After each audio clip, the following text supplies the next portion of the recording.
I remember the exact moment everything shattered. The sound of it, the feel of it. The way my fingers trembled when I set my glass down. Too hard, cracking the delicate stem against the granite countertop. Jessica didn't even flinch. She just sat there, legs crossed, swirling her wine like she was analyzing the legs of a fine Cabernet, not detonating a bomb in the middle of our home. Her eyes flicked up to me, slow, uninterested, as if I was just another thing in the room. "You okay?" she asked. I looked down at the red stain spreading across the counter, the broken glass, the tiny drops of wine splattered on my shirt like blood. And I looked at her, Jessica, my wife, the woman who had just told me, in the most casual voice imaginable, that she was in love with someone else. Not that she had cheated. Not that she had made a mistake. No, she sat there, as relaxed as a cat in the sun, and told me, over a glass of wine in our kitchen, that she loved another man, like it was nothing, like it was something she just needed to get off her chest. Couldn't breathe. She took another sip, licked a drop from her lips. "Say something." I gripped the edge of the counter. My mind was running, flipping through every interaction we'd had over the last few months, every weird moment, every late-night text, every time she smelled like perfume but hadn't gone anywhere. The answer had been in front of me the whole time, but I had been too blind, too trusting, too stupid to see it. "Who?" My voice barely worked. She exhaled through her nose, shaking her head like I was exhausting her. "Does it matter?" I saw red. I grabbed the nearest chair, dragging it out from the table so hard it scraped against the tile. I sat down, planting my elbows on my knees, leaning forward. "Yeah, Jessica, it matters." Her lips curled at the edges, the ghost of a smirk. That smirk almost made me throw the rest of my wine in her face. She set her glass down, gently, perfectly, unlike my shattered one. She tucked her hair behind her ear, slow, deliberate, like she was enjoying this. And then she said a name, one name, and the world cracked open beneath me. The second the name left her lips, I felt like I had been punched in the gut. Daniel, my best friend, the guy who had been at our wedding, standing next to me in a tailored suit, grinning like a fool as we drank whiskey and toasted to the future. The guy who had crashed on our couch more times than I could count, who knew the code to our front door, who had grilled burgers in our backyard like this was his second home. Daniel. Jessica watched my face closely, her fingers lazily tracing the rim of her glass. Waiting for my reaction like this was some twisted social experiment. I shot up from my chair so fast it nearly toppled over. "Daniel." My voice didn't even sound like mine. It was rough, hollow. She blinked, slow and deliberate. "I was going to tell you eventually." I laughed. I actually laughed. A sharp, humorless bark that echoed off the kitchen walls. "Eventually? When? Before or after I walked in on you two?" She didn't answer. I took a step forward, gripping the edge of the table so tight my knuckles turned white. "How long?" Jessica let out a small sigh, as if I was inconveniencing her with my questions. "Does it matter?" I slammed my fist on the table so hard the wineglass tipped over, dark red liquid spilling across the wood like blood. "Yes, it freaking matters, Jessica." She didn't even flinch, just reached for a napkin, dabbing at the spill with calm, practiced movements. "A little over a year." A year. My vision blurred. I had been sitting across from her at dinner, sleeping next to her, kissing her, loving her, for a year, while she was sneaking off with him. The betrayal hit me in waves, each one stronger than the last. I thought about all the times she had been staying late at work, the nights Daniel had bailed on our plans last minute, the way they always found ways to sit next to each other at dinners, the inside jokes I was too blind to question. I had been a joke to them. Jessica stood, stretching like this was just another conversation, like we weren't standing in the ruins of our marriage. "I know you're mad," she said, brushing past me. I grabbed her wrist, not hard, just enough to stop her. "You don't get to walk away from this." She tilted her head, eyes gleaming with something cold and detached. "What do you want me to say, huh? That I'm sorry? That it was a mistake?" She leaned in slightly, lowering her voice. "Because I'm not. And it wasn't." I dropped her wrist like it burned. Jessica gave me one last look, then turned and walked upstairs, as if nothing had happened. as if she hadn't just destroyed me. I stood there, hands shaking, heart pounding, the spilled wine pooling around my feet. And in that moment, I knew two things. This wasn't over. She was going to regret all of it. I didn't move for a long time, just stood there, staring at the mess. The overturned wineglass, the dark stain bleeding across the wood, the shattered pieces of my life scattered all around me. Upstairs, I heard the faint sound of running water. Jessica was probably getting ready for bed, as if we hadn't just ripped open the ugliest truth of our marriage, as if she hadn't just told me, without a shred of remorse, that she had been sleeping with Daniel for over a year, my best friend. My hands clenched into fists, a sharp pain shot through my palm, and when I looked down, I realized I had gripped a shard of broken glass without even noticing. Blood welled up, smearing across my fingers. The cut barely registered. My mind was somewhere else. It was replaying every interaction, every moment I had spent with him. The poker nights, the barbecues, the late-night drives when I needed advice about her. The times he looked me in the eye and said, "Man, you got a good one. Don't screw it up." The audacity, the disgusting, shameless audacity. I should have gone upstairs, should have grabbed my keys, stormed out, done something to release the pressure building in my chest. But I didn't. Instead, I walked over to the kitchen drawer, pulled it open, and grabbed a fresh glass. I poured myself another drink, and I started planning, because Jessica thought this was over. She thought she had won. She had no idea the storm that was coming for her. The next morning, I woke up before her. She was still curled up under the sheets, her breathing soft, peaceful, like she wasn't a liar, like she hadn't spent the last year betraying me in ways I couldn't even stomach thinking about. I sat on the edge of the bed, staring at her. She must have sensed it because her eyes fluttered open, locking onto mine. For a second, just a second, I saw something flicker there, hesitation, regret. Then it was gone. She stretched, covering a yawn with her hand. "Are we doing this again?" I didn't answer. Jessica sighed and sat up, pushing her hair back. "Look, if you need to get it all out, just do it. Yell. Break something. Call me names. Whatever makes you feel better." She rolled her shoulders. "I've got a lunch date with Daniel later, so I'd really rather not have this hanging over my head all day." "A lunch date? With him?" She said it so casually, so indifferently, I felt my entire body stiffen. I let out a slow breath. "Is that supposed to get a reaction out of me?" Jessica raised an eyebrow. "Are you saying it doesn't?" I met her gaze, dead on. "Not the one you think." A flash of something crossed her face. I stood up. She watched me carefully, as if she had finally realized something was different, that I wasn't going to do what she expected. I wasn't going to yell. I wasn't going to beg. I wasn't going to lose. Jessica tilted her head. "What?" I smiled. "Nothing." Then I walked out of the bedroom, grabbed my keys and headed out the door, because Jessica didn't know it yet. But the game had just begun. I didn't go to work that day. I didn't answer any texts. I didn't even turn on the radio in my car. I just drove, gripping the steering wheel so hard my knuckles went white, my pulse hammering in my ears. Jessica had been so damn comfortable telling me about her affair. No shame, no regret. And now she had the nerve to plan a lunch date with Daniel, like I was some joke. Like I was nothing. That was fine. She wanted to play games? She had no idea who she was up against. First stop, Daniel's apartment. I had been there 100 times. I knew the building, knew the parking situation, knew that the lock on his front door was a cheap, easy-to-pick piece of garbage. I didn't need to break in, though, because Daniel, my best friend, was as predictable as ever. He always left for the gym around 10 a.m. every weekday. Always took his gym bag, wallet, and keys, but not his laptop. Never his laptop. I parked down the street and waited.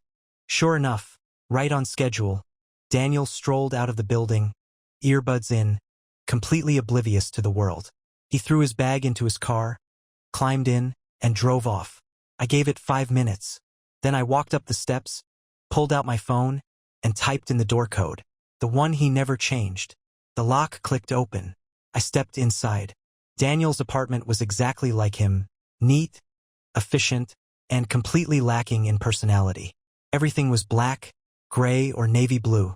Leather couch, big TV, shelves full of whiskey bottles he probably used to impress dates. And in the middle of the room, sitting on the coffee table like a gift from the universe, his laptop.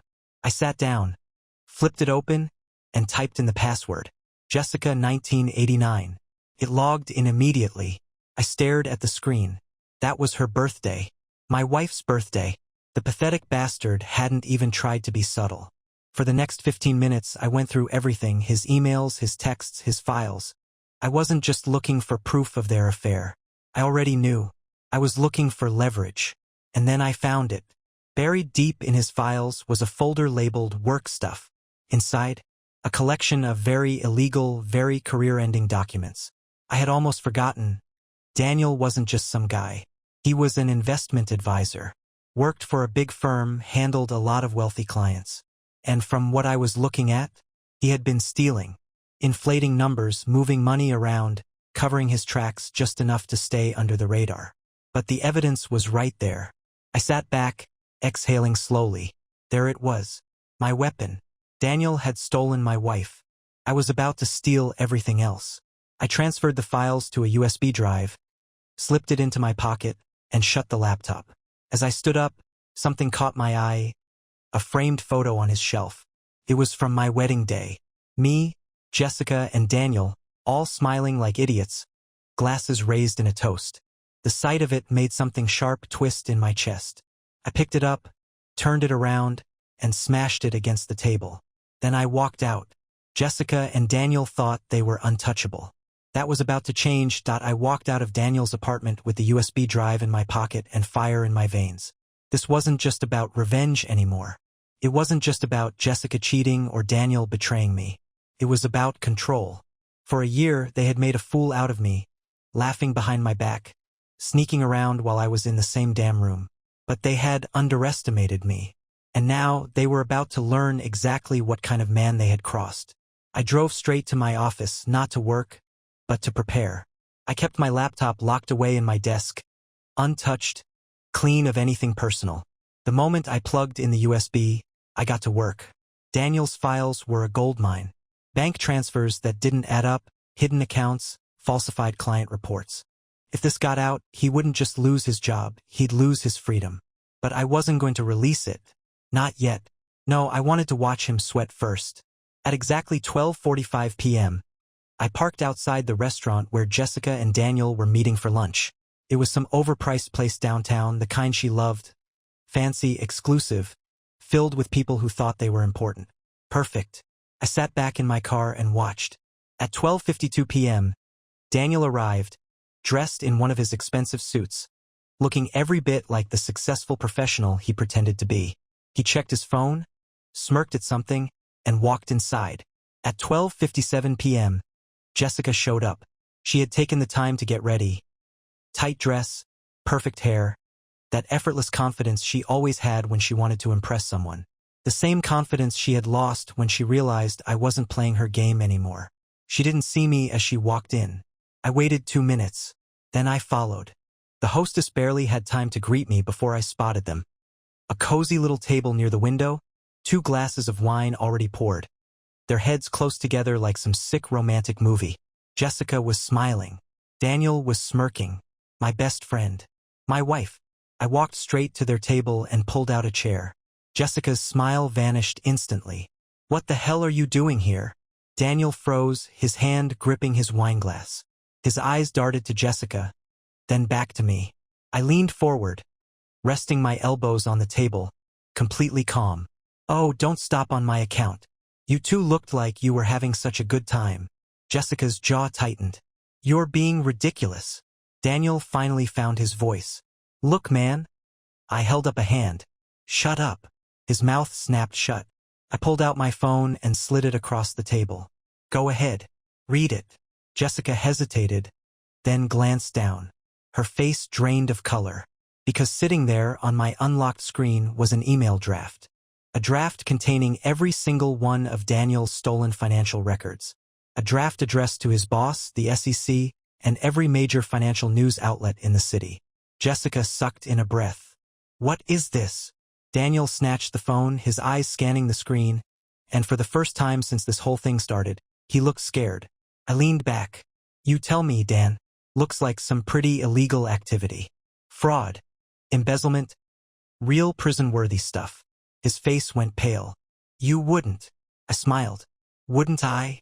Jessica's hand shot out, grabbing my wrist. Okay, stop. Just stop. I turned to her slowly. Now you care. Her eyes flashed. You're blowing this out of proportion. I laughed. A real dark laugh. You had an affair with my best friend for a year. I found out you've been sneaking around like trash. Lying to my face. Disrespecting me in my own home. And now you want to talk about proportion. Daniel wiped a hand down his face. Let's calm down. I ignored him, locking eyes with her. You didn't just cheat, Jessica. You didn't just break our marriage. You insulted me. You sat across from me every single night and acted like I was beneath you, like I was a joke. And then you had the audacity to bring it out in the open like I just accept it. She swallowed hard. I cut her off. No more excuses. No more games. You thought you could do this and walk away clean. I jerked my chin toward Daniel. Well, surprise. You bet on the wrong man. Daniel pushed back his chair, panic creeping into his eyes. Listen, I get that you're mad. I grabbed my phone and tapped the screen. His own laptop file folder popped up. I watched the color drain from his face. I own you now, I said quietly. Both of you. Jessica's lips parted slightly, her breath shaky. Daniel looked like he was going to be sick. I stood up, slipping my phone back into my pocket. Enjoy your lunch. And then I walked out, leaving them in the ruins of their own making. I didn't look back as I walked out of that restaurant. I didn't need to. I knew exactly what was happening behind me. Jessica's perfectly curated confidence cracking. Daniel scrambling to figure out just how deep he was buried. It was a beautiful thing. But I wasn't done yet. Not even close. I drove home with one hand on the wheel, the other spinning my phone between my fingers. I could feel the USB drive in my pocket, a tiny reminder of the nuclear bomb I was sitting on. Daniel was finished. He just didn't know how finished yet.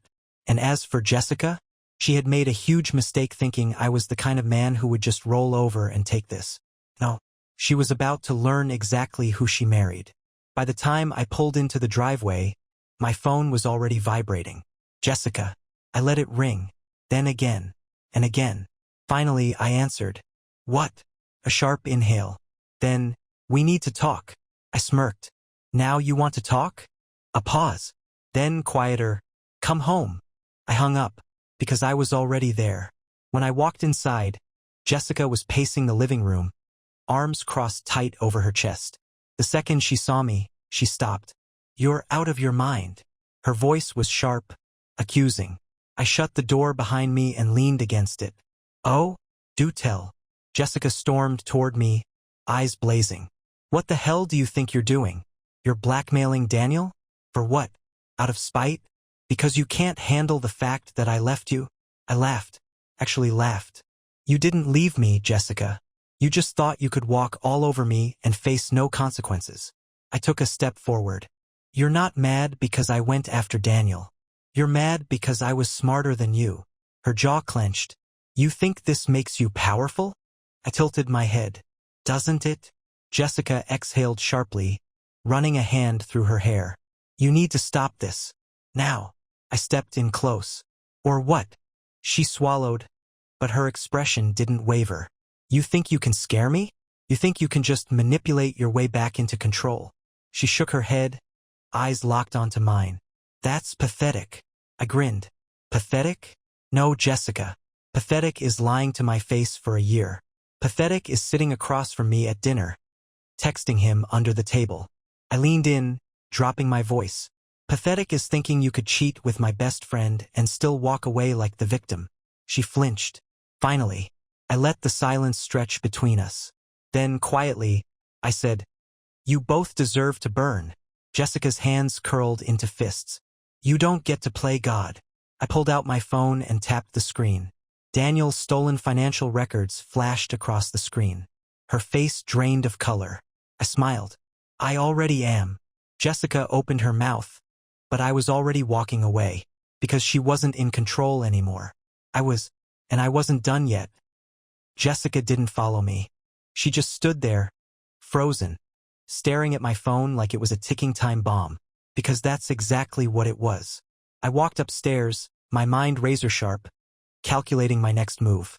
This wasn't just about revenge anymore. This was war, and I had every intention of winning.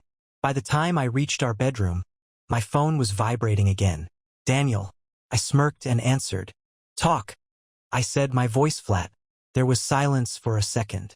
Then, his voice, strained and panicked. Listen, man. I don't know what you think you're doing, but this isn't funny. I sat down on the bed, completely relaxed. You think I'm joking?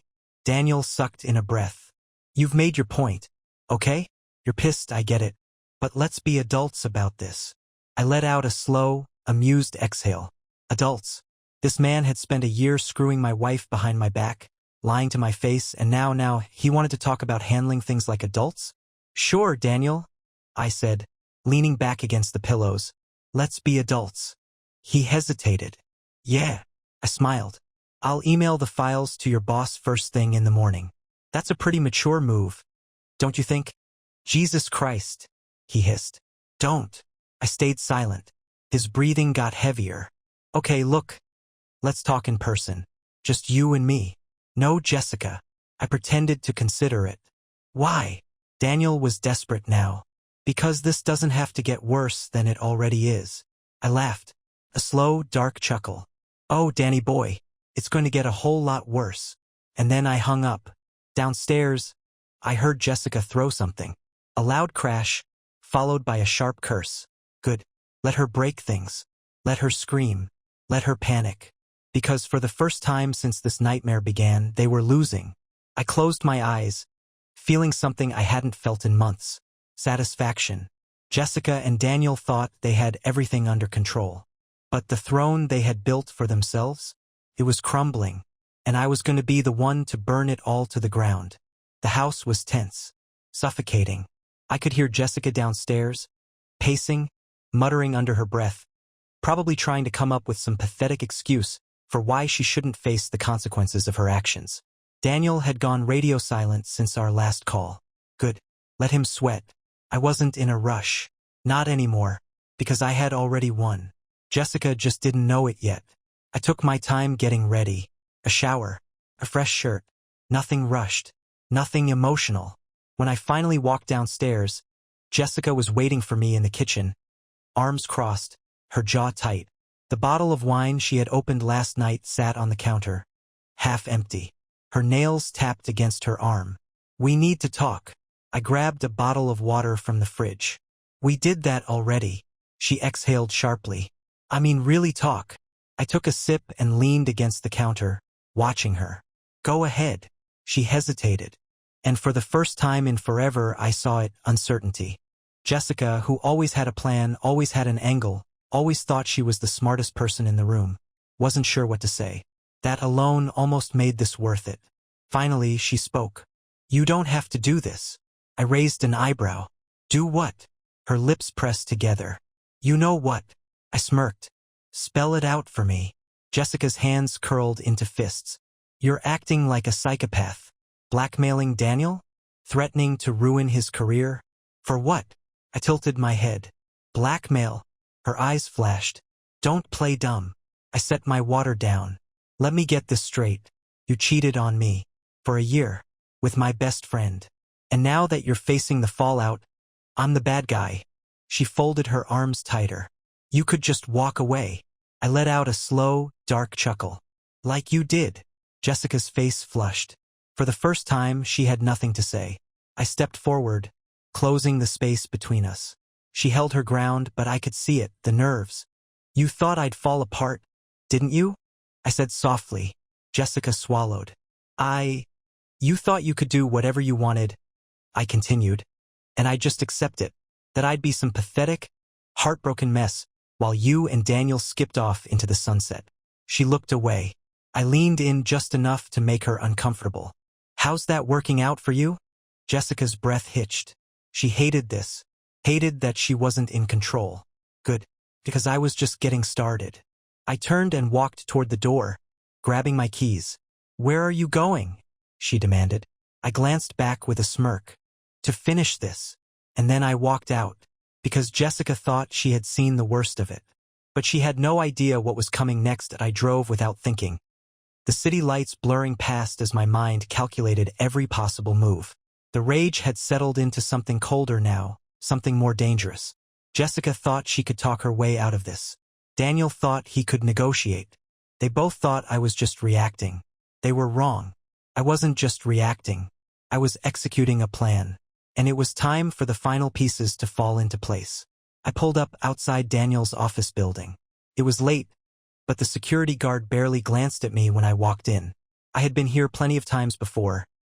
Daniel and I had shared drinks in this very lobby, planned nights out while Jessica sat at home, unaware that her perfect little fantasy was about to implode. The receptionist was gone. Most of the office was empty, but I knew exactly where I was going. Daniel's boss. I had met him a handful of times, Greg Thompson. Hard-ass, old-school, no tolerance for screw-ups. The kind of guy who made decisions fast. Exactly what I needed. I walked down the hallway, past rows of empty desks, and stopped in front of Greg's door. I knocked once. A voice from inside. "Come in."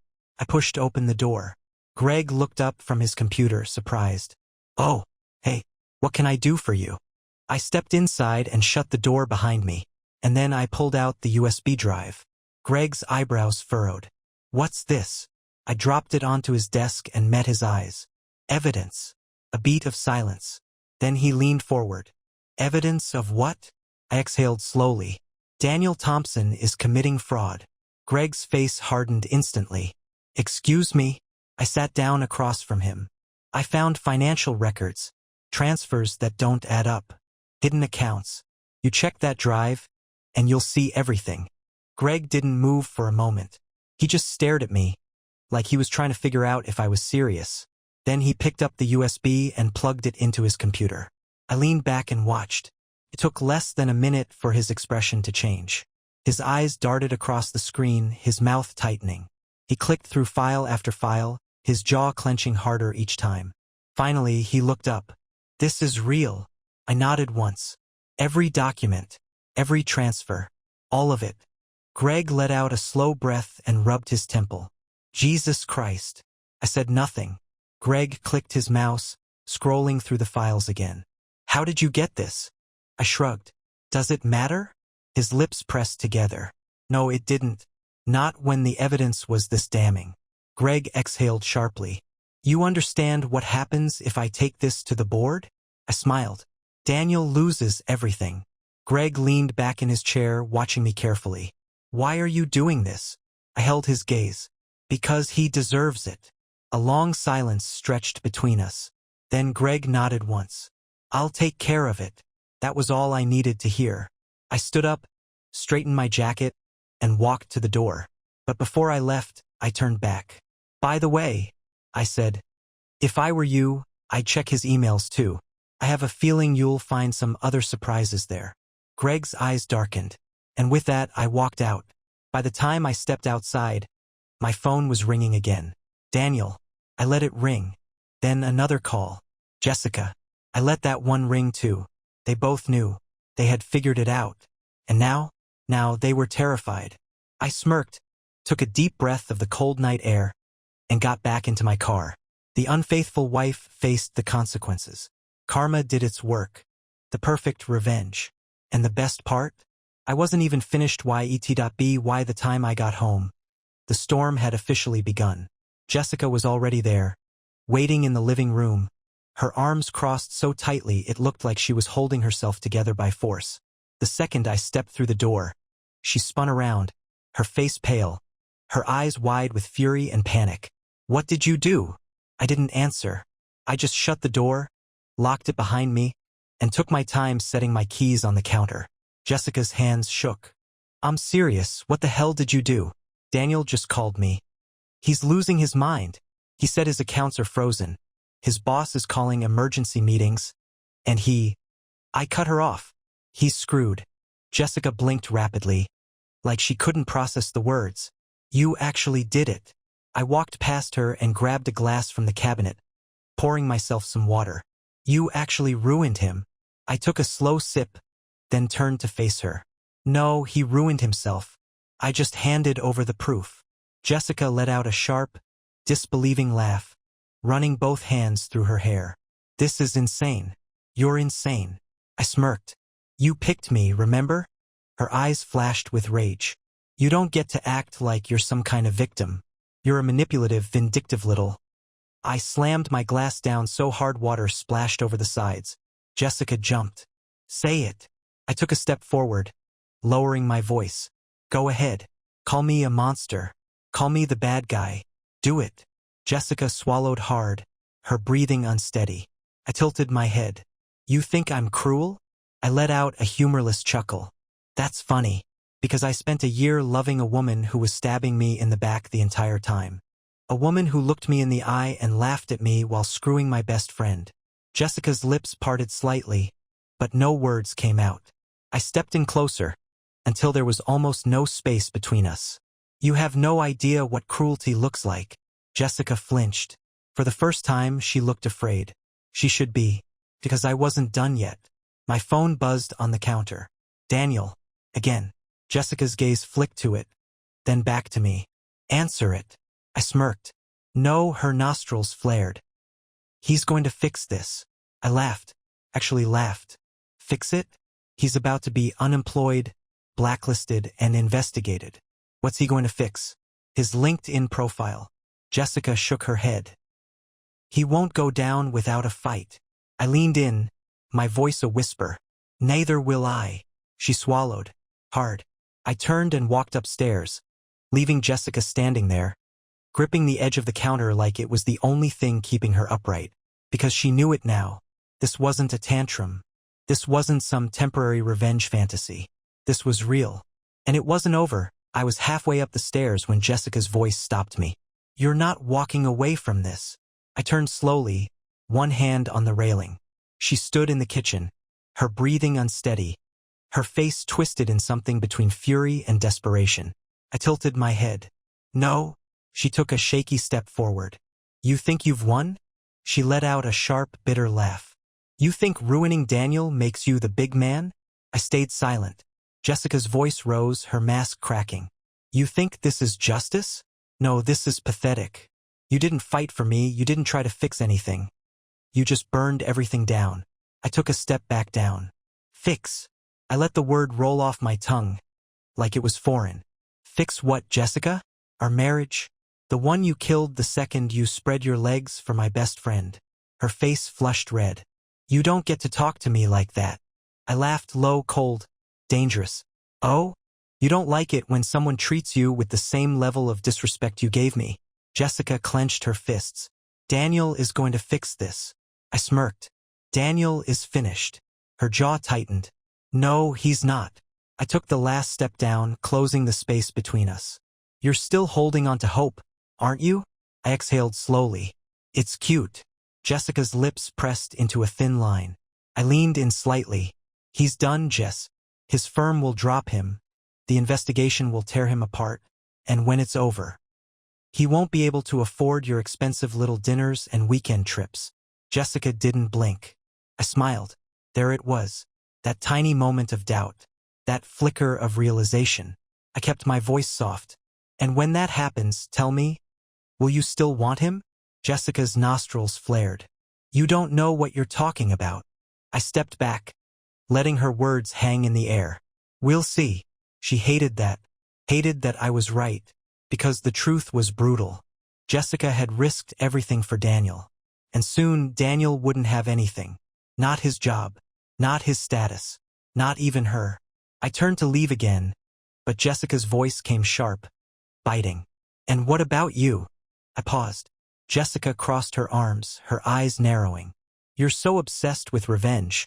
But what do you have left when this is over? I turned back slowly. She smirked. You're still the guy whose wife cheated on him. You're still the loser who got played. And after all this, you'll still be alone. She expected me to snap, to break. But I didn't. Instead, I grinned. And Jessica's smirk faltered, because she had just handed me the final move. I reached into my pocket and pulled out a small envelope. Jessica's eyes flicked to it, her expression hardening. What's that? I tossed it onto the counter. She hesitated, then snatched it up, ripping it open. Her breath hitched. Her eyes widened. Inside was a stack of printed photos. Jessica, Daniel, hotel rooms, bar bathrooms, his car. Every single pathetic place they had thought they were safe. Jessica's lips parted slightly, her chest rising and falling too fast. I leaned in, my voice calm, smooth, final. You thought I was playing checkers. I smiled. I was playing chess.